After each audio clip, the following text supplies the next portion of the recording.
MBA चाय वाला की कहानी। कहते हैं कि अगर आपको लाइफ में कुछ बड़ा अचीव करना है तो उसकी शुरुआत एक छोटे से स्टेप से हो सकती है।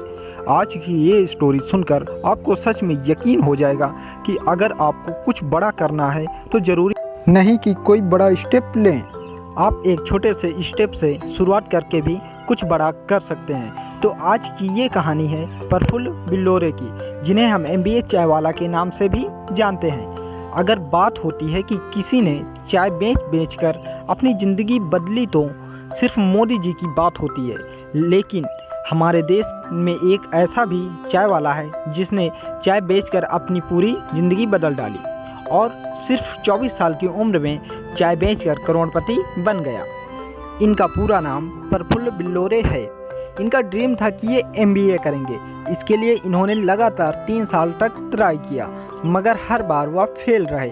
ऐसा नहीं था कि ये पढ़ाई में बहुत ज़्यादा कमज़ोर थे, ये पढ़ाई में अच्छे थे और लगातार हर दिन 6 से 7 घंटे पढ़ाई भी करते थे। फिर भी वो इतनी पढ़ाई करने के बाद भी लगातार 3 बार एग्ज़ाम में फेल हो गए, जिसके कारण वह बहुत ज़्यादा उदास हुए और कुछ दिनों के लिए उन्होंने अपने आप को एक कमरे में बंद कर लिया। वे कमरे में बैठकर सोचा करते थे कि अब मैं क्या करूँगा। उसके बाद वे अलग अलग शहरों में कुछ नया खोजना स्टार्ट किया, जैसे चेन्नई, मुंबई, हैदराबाद। इन सारे जगहों पर उन्होंने सफ़र किया और फिर सोचा कि कब तक ऐसा चलता रहेगा, कब तक मैं ऐसे ही भटकता रहूँगा। अगर जिंदा रहना है तो लाइफ में तो कुछ करना ही पड़ेगा। फिर उन्होंने अहमदाबाद में मैकडॉनल्ड में डिलीवरी बॉय का काम स्टार्ट किया, जहां उन्हें करीब 1 घंटे के 37 रुपये मिला करते थे। कुछ दिनों बाद उन्हें प्रमोशन मिला और वे वेटर बन गए। उनका कहना था कि उनके किताबें पढ़ने के कंपैरिजन में ये ज़्यादा अच्छा है, क्योंकि हर दिन उन्हें नए लोगों से, नए और विचारों से अनुभव मिल रहा था। जब वे मैकडॉनल्ड में जॉब कर रहे थे तो उनके दिमाग में एक बात आई कि बाहर की कंपनियां अगर हमारे देश में बर्गर बेचकर इतना ज़्यादा कमा रही हैं, तो क्यों ना मैं भी अपना खुद का कोई प्रोडक्ट चुनूं जो पूरे इंडिया को कनेक्ट करता हो और उसी का बिजनेस स्टार्ट करूं। बहुत ज़्यादा सोचने और समझने के बाद उनके दिमाग में सिर्फ एक ही चीज़ आई, वो थी चाय। और उन्हें पर्सनली चाय बहुत ज़्यादा पसंद थी। हमारे देश में बहुत सारी भाषाएँ हैं और बहुत सारे अलग अलग लोग हैं, अलग अलग संस्कृतियां हैं, लेकिन एक चीज़ कॉमन है, वो है चाय। भले ही वो नॉर्थ का हो या साउथ का, सबको चाय पीना बहुत ही ज़्यादा पसंद है। उनके दिमाग में ये आइडिया आया और उन्होंने फैसला किया कि अब चाय का ही बिजनेस करेंगे। उसके बाद वे अपना खुद का एक कैफ़े स्टार्ट करना चाहते थे, लेकिन कैफ़े स्टार्ट करने के लिए उनको लगभग 15 लाख रुपए की ज़रूरत थी। वे एक मिडिल क्लास फैमिली से थे और उनके लिए ये बहुत ही ज़्यादा बड़ी थी और यूँ कहें तो इम्पॉसिबल। फिर उन्होंने सोचा कि जितना है और जैसा है उसी से स्टार्ट करते हैं और खुद से बोला dream big but start small, और चाय का स्टॉल लगाने का फैसला किया, जिसके लिए उन्हें बर्तन, स्टॉल और दूसरी ज़रूरत सामान चाहिए थी और सामान खरीदने के लिए उनके पास बिल्कुल भी पैसे नहीं थे। तो उन्होंने अपने पापा से झूठ बोला कि उन्हें कोई कोर्स करना है, जिसके लिए उन्होंने अपने पापा से 1500 रुपये मांगे और उन्हीं पैसों से उन्होंने ज़रूरत का सामान खरीदा और अपने स्टॉल की शुरुआत की। जब उन्होंने अपने चाय का स्टॉल लगाया तो उनके दोस्तों ने उनका बहुत ज़्यादा मजाक बनाया, उन्हें चिढ़ाया और उन्हें बहुत ही ज़्यादा डिमोटिवेट भी किया। उन्हें इस बात से कोई खास फर्क नहीं पड़ा और अपने काम को उन्होंने लगातार किया।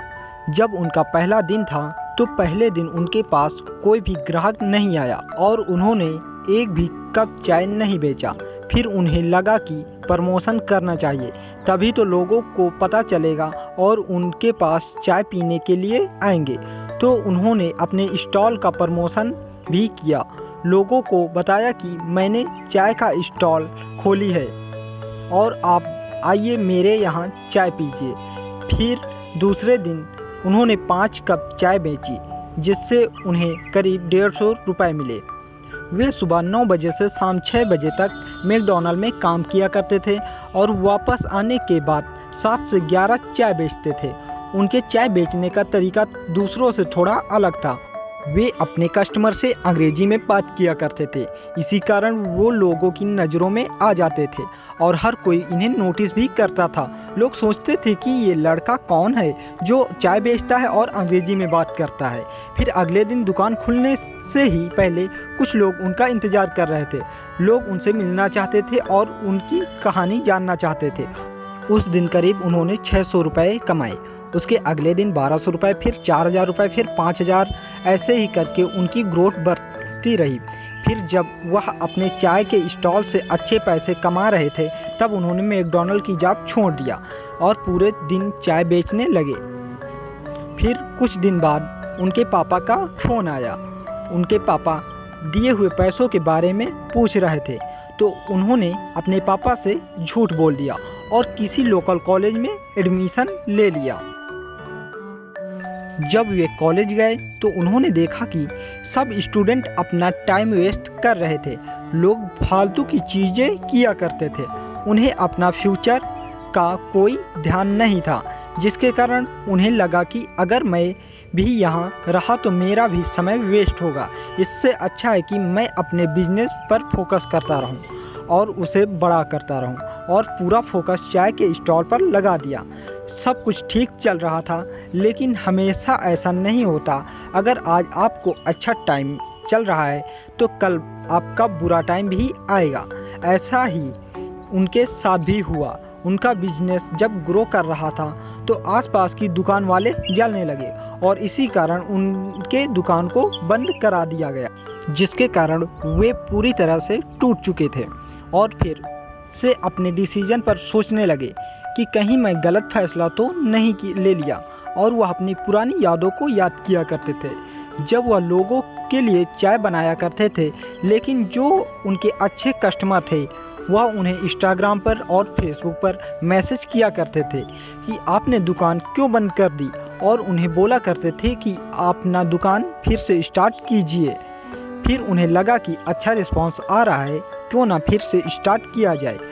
उसके बाद उन्होंने अहमदाबाद में जगह ढूंढना स्टार्ट किया जहां से उन्हें कोई भगा ना सके, और उन्होंने हॉस्पिटल के सामने एक जगह किराए पर ले लिया, जिसके लिए उन्हें 10,000 रुपये हर महीने देना पड़ता था।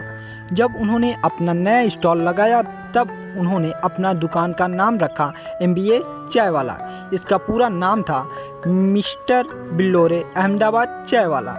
इन्हें अपने नाम के कारण बहुत ट्रोल झेलना पड़ा और लोगों ने इनका खूब मजाक भी बनाया, लेकिन इन्होंने इस बात की परवाह नहीं की और अपने काम को करते रहे। धीरे धीरे इनकी ग्रोथ होती रही और ये स्टॉल पर ही कुछ प्रोग्राम किया करते थे, जैसे एंटरप्रेन्योरशिप, प्राकृतिक आपदाएं या फिर कुछ सामाजिक मुद्दे जिन पर चर्चाएं होती थी और लोग अपना अपना ओपिनियन रखते थे। ये चीज़ें लोगों को बहुत ज़्यादा पसंद आती थी, जिसके कारण इनका नेटवर्किंग धीरे धीरे बहुत बढ़ा। इनकी पॉपुलैरिटी भी बहुत ज़्यादा बढ़ी। धीरे धीरे इनका बिजनेस इतना बड़ा हो गया कि आज इनका टर्नओवर करोड़ों में होता है और पूरे वर्ल्ड में अलग अलग देशों में इनके पास ऑर्डर आता है। अलग अलग देशों में जाकर ये लोगों के लिए चाय बनाते हैं। वो एक दिन का इतना चार्ज करते हैं जितना एक IAS ऑफिसर एक महीने का कमाता है। इन्होंने अपने करियर की शुरुआत सिर्फ 20 साल की उम्र में किया था और 4 साल में उन्होंने ज़बरदस्त सक्सेस हासिल की। ये अपने कुछ इंटरव्यू में बताते हैं कि उनकी ये जर्नी आसान नहीं थी। जब वे अपनी पुरानी वाली स्टॉल चला रहे थे तो उन्हें इसके लिए 4 बार जेल भी जाना पड़ा था और लोग इन्हें बहुत ज़्यादा ट्रोल भी किया करते थे कि तू इतना ज़्यादा पढ़ा लिखा होकर चाय बेच रहा है, क्या कर रहा है तू। और इनके घर वालों को भी बहुत ज़्यादा ट्रोल किया जाता था कि तुम्हारा लड़का चाय बेचता है, क्या करेगा वह ज़िंदगी में। लोग उनके माँ बाप को बहुत ज़्यादा ताने दिया करते थे, लेकिन आज जब उन्हें सक्सेस मिली तो सिचुएशन बिल्कुल पलट गई। लोग उनके माँ बाप की बहुत ज़्यादा तारीफ़ करते हैं और प्रफुल्ल बिल्लोरे की भी बहुत ज़्यादा तारीफ़ करते हैं कि तुमने सच में कुछ बड़ा अचीव करके दिखाया।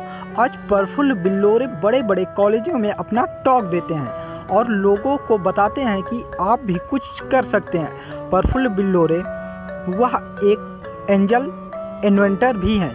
जो लोगों को पैसे देते हैं उनका बिजनेस स्टार्ट करने के लिए। तो ये थी MBA चाय वाला की इंटरेस्टिंग जर्नी। उम्मीद करता हूँ कि आपको इनसे कुछ सीखने को मिला होगा और पसंद भी आया होगा।